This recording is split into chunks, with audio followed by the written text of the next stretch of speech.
Russia's economy is quietly falling apart. Here's a riddle. A country's currency strengthened by 40% against the dollar this year. Its GDP grew over 4% for 2 consecutive years, faster than almost every economy in Europe. Unemployment is sitting at around 2%, the lowest level in decades. Store shelves are full, the capital city is thriving. If you read that paragraph without knowing which country it described, you'd assume it was an economic success story, a case study in effective policy.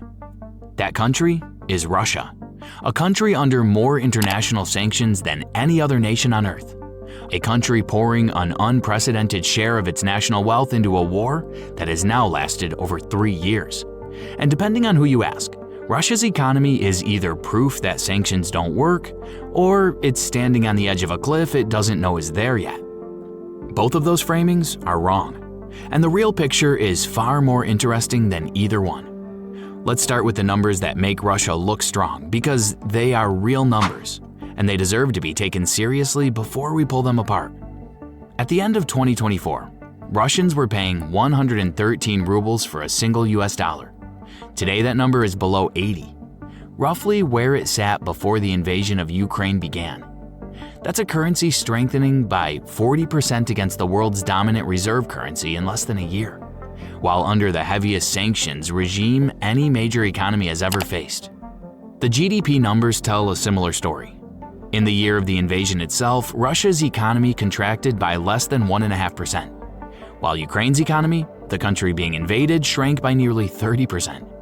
Since then, Russia has grown by over 4% annually for 2 straight years. Looking at the full 3-year window since the invasion began, Russia's cumulative growth actually outpaces most of the European Union and roughly matches Germany. And unemployment sits at around 2%, the lowest in decades. For comparison, Spain's unemployment rate is closer to 11%. The EU average is around 6%.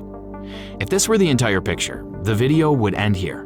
Russia would be a sanctions-proof economy, and the entire premise of Western economic pressure would need rethinking. It isn't the entire picture. Every one of these numbers has a second explanation hiding underneath it. And once you start pulling those explanations apart, the story changes completely. Start with that 2% unemployment rate, because it isn't a sign of a booming economy. It's a symptom of something much darker. Marco Rubio recently cited American intelligence estimates suggesting roughly 100,000 Russian soldiers will die on the front lines in 2025 alone. Using the standard military ratio of 3 wounded for every soldier killed, that puts total Russian casualties for this year alone somewhere around 400,000.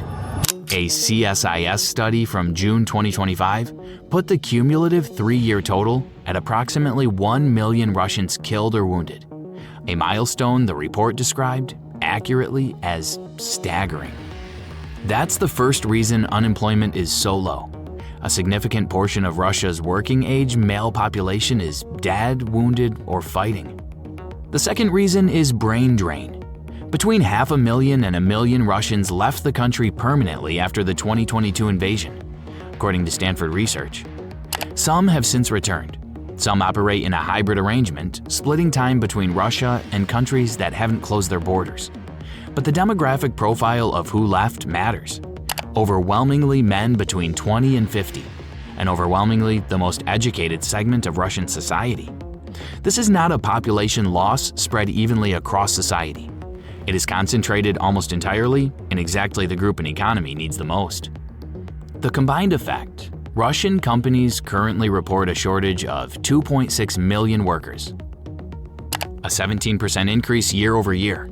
At the current trajectory, Russia is projected to be short roughly 10 million workers by 2030. That's a labor gap roughly the size of the entire population of the Czech Republic. Low unemployment in Russia right now doesn't mean there are plenty of jobs and not enough people looking for them in a healthy sense. It means there simply aren't enough people left. Now look at where the government is finding the money to keep all of this running. Because the answer is increasingly, it's running out of places to look. Russia's National Wealth Fund, the rainy day reserve built up over years of oil and gas profits, held $120 billion in liquid assets before the war. As of July 2025, That figure had fallen to $53 billion.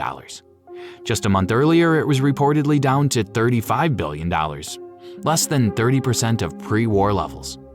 The fluctuation itself suggests something about how desperately the numbers are being managed. Where's the money going? In 2025, Russia increased military spending by 25%.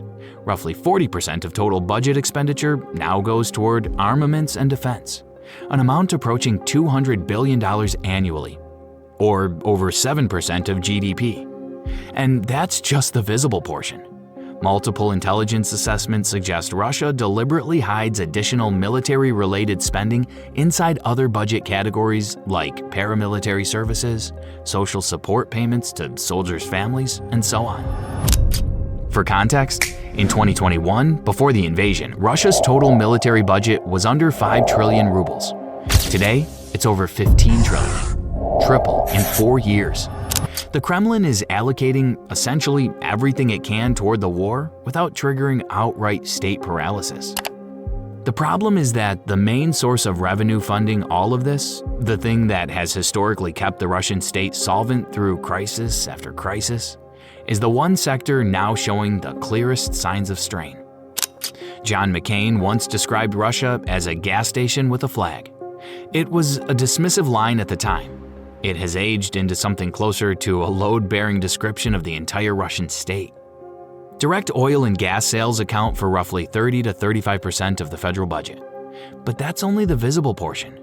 Add corporate income tax from energy giants like Rosneft and Gazprom, value-added tax and personal income tax from the millions of Russians whose livelihoods depend on the industry, and the real number climbs to roughly 60% of the entire Russian budget resting on a single sector. And that sector is creaking. Russia's budget assumes an oil price of $70 per barrel. The actual price for Russian Urals crude averaged $52 in May and $60 in June 2025, with episodes dropping as low as $47. Every dollar below the budgeted price is a dollar that simply doesn't materialize. The impact on individual companies has been brutal. Rosneft's profits are down 74% year over year. Lukoil is down 82%. Surgutneftgaz is down a staggering 264%. Gazprom just had its worst year in its entire history, posting a $13 billion net loss. Russian gas exports, already constrained by pipeline infrastructure that mostly leads to a Europe that no longer wants Russian gas, and a lack of LNG export capacity to redirect elsewhere, fell another 22% in the first quarter of 2025 alone. And the pressure on oil specifically is about to get worse, not better. The EU's 18th sanctions package, described by Brussels as one of the strongest yet, targets Russia's shadow fleet of tankers, bans the Nord Stream pipelines outright, sanctions Chinese banks that have been helping circumvent existing sanctions, and most significantly lowers the price cap on Russian oil from $60 a barrel to $47.60. That new cap sits at roughly 68% of what Russia's own budget assumed for the year. Meanwhile, OPEC+, the cartel controlling nearly half of global oil supply, of which Russia is nominally a member, has been increasing production for 3 consecutive months, pushing global prices down further. Russia has also been quietly producing above its OPEC+ quota, which means it will soon be forced to cut output even as it desperately needs the revenue. The result? Russia's budget deficit for the first 6 months of 2025 hit roughly 3.7 trillion rubles, about $47 billion. That's 6 times larger than the same period the previous year. Spending rose 20%, revenue rose just 3%. Step away from the national level numbers and look at what's actually happening inside the Russian economy, sector by sector, and the picture gets considerably worse. New apartment sales are down 38% year over year. New construction starts are down 22%. Car sales have dropped 27%. Truck sales have collapsed by 66%. Agricultural equipment sales are down 33%. Road construction machinery is down 41%. Steel production is down 18%. The coal industry is projected to lose $4 billion this year. Timber production is down 13%. And ordinary Russians are increasingly unable to keep up with that. Overdue consumer loan debt has reached 1.5 trillion rubles, a 40% increase year over year. Banks are now selling off overdue debts at a 30% higher rate than before. And according to Bloomberg, the heads of Russia's largest banks have already begun discussions with the government about potential bailouts in 2026. Russia's central bank base interest rate currently sits at 20%, while official inflation is just under 10%. And most independent estimates suggest the real figure is considerably higher. The cost of servicing Russia's government debt, relative to the size of that debt, is over 9%. For comparison, Germany's equivalent figure is around 1%. Russia's total debt as a share of GDP is actually quite low by international standards. 6.5% compared to 58% for Poland or 130% for the United States. But because the interest rates on that debt are so punishingly high, servicing it consumes a disproportionate share of the budget anyway. So how, with all this happening simultaneously, does the headline GDP number still look strong? The answer is that the growth is real, but it is almost entirely artificial and almost entirely concentrated in one place. The government is pumping enormous sums into the economy, much of it drawn from the rapidly depleting National Wealth Fund, and that spending is overwhelmingly directed at the military-industrial sector. Factories producing tanks, shells, and drones are running at full capacity. Everything else, housing, consumer goods, vehicles, agriculture, construction, is in decline or outright contraction. This is why the IMF's growth projections for Russia have collapsed so sharply. After 2 years of over 4% growth, the IMF now projects just 1.5% growth for 2025, with roughly 40% of spending going to armaments. That 1.5% headline figure effectively means a recession in every other sector of the economy. For 2026, the projection drops further still to under 1%. Even the strong ruble is largely an artifact of state control rather than market confidence. Russian citizens face strict limits on transferring money abroad. Foreign companies operating in Russia cannot freely repatriate profits.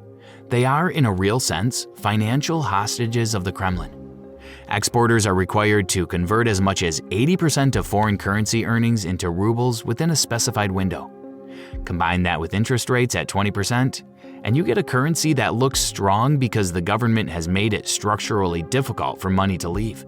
None of this means collapse is coming next month or next year, or on any predictable schedule at all. Russia has now endured over 3 years as the most sanctioned economy on the planet, while remaining the offensive party in an active war, and it has done so without the kind of dramatic currency collapse or banking crisis that many predicted in the opening weeks of the invasion. The central bank has, by most measures, performed competently under genuinely extraordinary constraints.